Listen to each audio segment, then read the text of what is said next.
कजरा चोरैलू, कौन फूलवा से खुशबू मंगैलू, कौन बदरा से कजरा चोरैलू, कौन फूलवा से खुशबू मंगैलू। वे धानी किए हो धानी जी अच्छा छना बेला छागल न दुनिया पागल कैले बा। किए हो धानी जी अच्छा छना बेला छागल न दुनिया पागल कैले बा।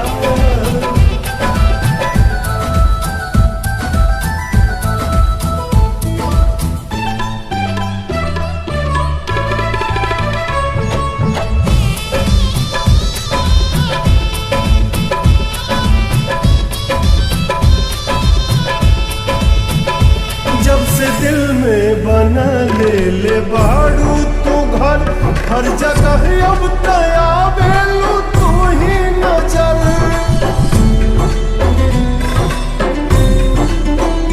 नैना चित चोर ऐसन असर कर गई, तब से आवाज दिल दीवाना भइल।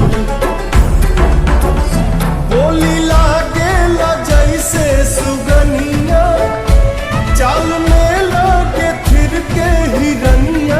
ये धानी की लाली लाली बिंदिया तनिंदिया ले भागल न दुनिया पागल कैले बा। किए हो धनी जिया छछना वेला छागल न दुनिया पागल कैले बा।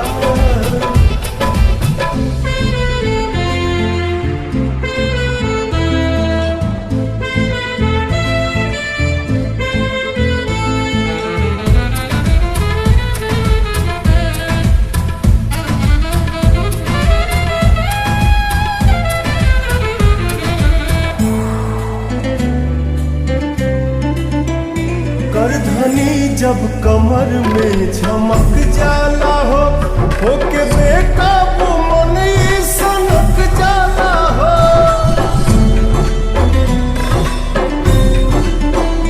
हर अदा हर कला से सहेजल हो, हमरा लाडानी धरती पे भेजल हो।